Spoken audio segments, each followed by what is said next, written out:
loves. So welcome back to Mrs. Bam. It's my life. And today I decided to come on here and talk to you guys about why I don't have children.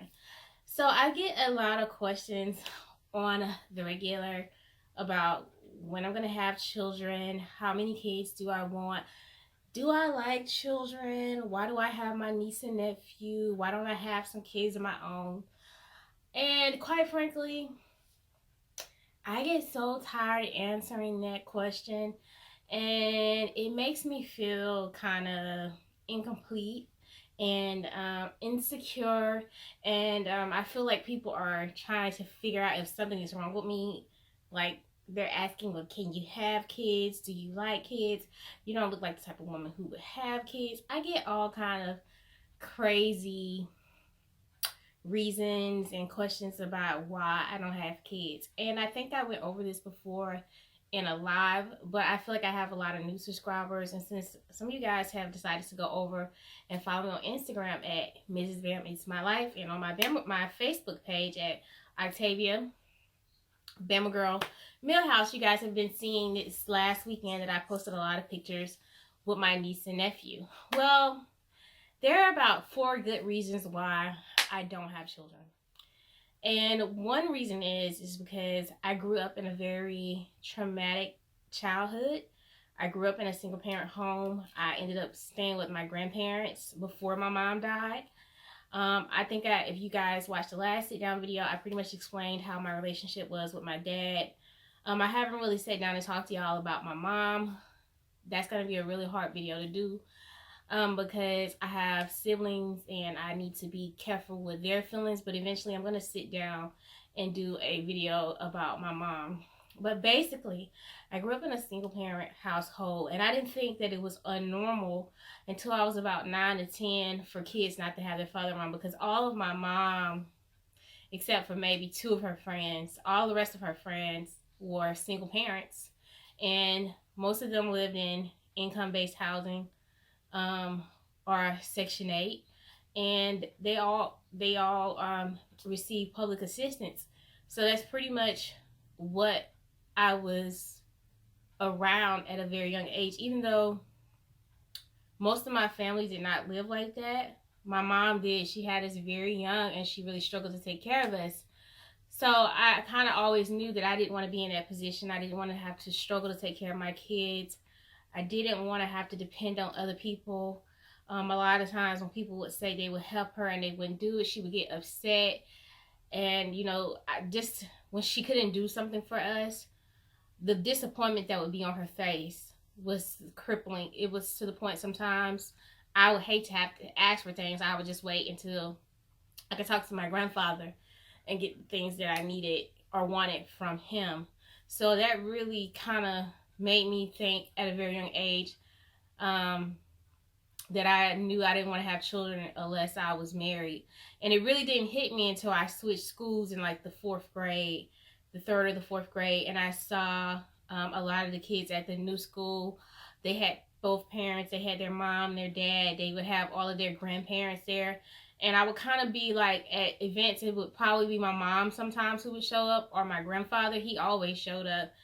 So I didn't really have a lot of people showing up to support me as a small child, and it really bothered me because it seemed like the people around me had a family unit. So I knew then that I was not going to have children outside of a committed relationship or marriage. I knew that I wanted to have like a family because I had never experienced that. And I could never go and say, oh, this is what we did for summer vacation. Me and my mom and dad went here, or I went here with my grandparents. I could never do that in class. And when everybody would get up in like the 5th and 4th grade and talk about those things, I would feel really embarrassed, and I would feel really ashamed, and I just felt out of place, and I never wanted my children to feel like that. So that's reason one why I didn't have any kids before I got married.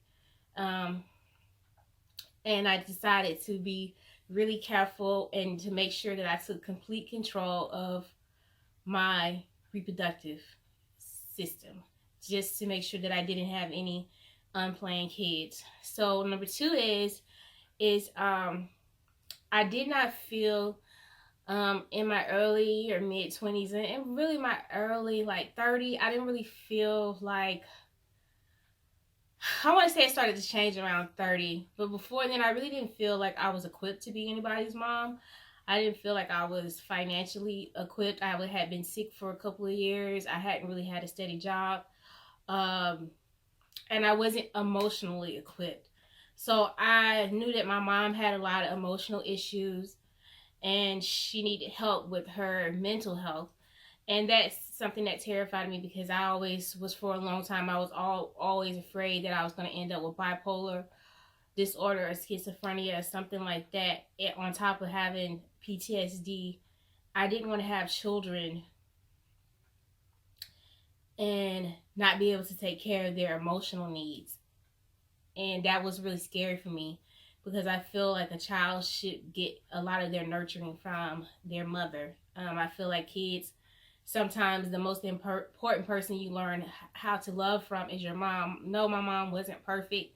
She had her problems, but when she was herself and in her right mind and in her right form of thinking, she was a very caring mom. She was a very loving mom. She was a very focused, very driven. But when you have mental health, it can take you down and it can affect how you take care of your kids. So that was one thing I was concerned about, because a lot of people don't start showing signs of bipolar or schizophrenia until they're in their late teens, early 20s. So I was just trying to be aware of my mental health. Two, financially, I didn't feel like I could provide a child with the things that they needed to have a good life. I didn't want my children growing up feeling like they had to survive. I feel like when people are raised on survival instinct, it can create a different type of person. And for a long time, I was just trying to survive. And it made me make a lot of decisions that I'm not proud of. Um, and I worked myself to the point to where I got sick and I was unable to work. And I don't think I've ever really recovered from that, because I sometimes would work 2 and 3 jobs. I was going to school. I would work on the cruise ship. I would get off. I would try to find a part-time job in my downtime. It was really crazy, y'all. I worked myself to the point that when I did get off the cruise ship, I had a good job in a bakery, but I could no longer do it because I was so sick and my body was so beat down because I was in survival mode. I had been that way since I was a little child, and I didn't even realize that I was just trying to survive the daily life. Just daily life was a struggle for me, being emotionally abused, being teased, being physically abused, being teased, getting into it with other kids at school. I was always in survival mode. I didn't really learn how to live until I was about 26. And that is around the time that I got really sick. I started to look at how I was living my life and I started to value things different. So I didn't want to raise children who didn't know how to live their life and who were always worried about what was going to happen next to them, if mom was going to have enough. I just didn't want to do that to my children. And the fourth reason is I didn't feel like I deserved to have children, because of the things that had been said to me as a child and as a teenager. Um, you know, I just didn't feel like I could, I didn't feel like I could provide a child with enough love. Enough love. I didn't feel like I could provide them with enough love, enough guidance. I didn't feel like I could be attached to a child and be loving because I never really, I never really felt like I was ever really loved as a child. I didn't get that loving feeling from my mother a lot of times, and I definitely did not get it from a lot of people in my family. So I didn't know if that was something that, if that was a trait, a family trait, or if I was going to be that way with my kids. And I just didn't want to take the chance of having a child and bringing them into the world and emotionally damaging them. So that was the fourth reason why I decided to wait to have kids. And now I'm at the point in my life where I want to have kids. I've always wanted to have kids. I always knew I wanted to have a big family. But it is kind of scary because now I'm 35 and I know that it's probably going to be impossible to have a family of 5 or 6 kids. But I do love children, and I think just being around my nephew age with autism and Cameron and Chloe, they gave me peace of mind that I could love, that I could truly love somebody and a person unconditionally, no matter what they did. And children will teach you unconditional love, and that's when I really felt like I started to open my heart to the idea of actually having kids and wanting a family, and I felt comfortable with myself. But then, you know, I had medical problems. So when you're not physically healthy, it takes a toll on your emotional health. So that's why you guys have seen me make a lot of changes as far as like with exercising, my diet, yoga, CrossFit, meditating, just not drinking alcohol. I'm trying to prepare my body so that I can have a child. I'm definitely afraid because I've never had any children. So I'm a little bit afraid that I may not be able to, but I do know I want to be a mom, and I do plan on it. I don't know when it's going to happen. I don't know if it's going to come from me, or if it's going to be adopting, or if it's going to be foster care and eventually adopting. But I do want to be somebody's mom. I feel like I have a lot of love to give. I have a lot of patience. I have a lot of understanding. I have a lot of things to teach a little person. I enjoy children. When Cam and Chloe leave, the house just doesn't seem right with it. When they're not here, I miss them. And sometimes when I drop them off, I cry. I cry. Literally, I cry. So I feel like my motherly instincts have definitely come a long way, and that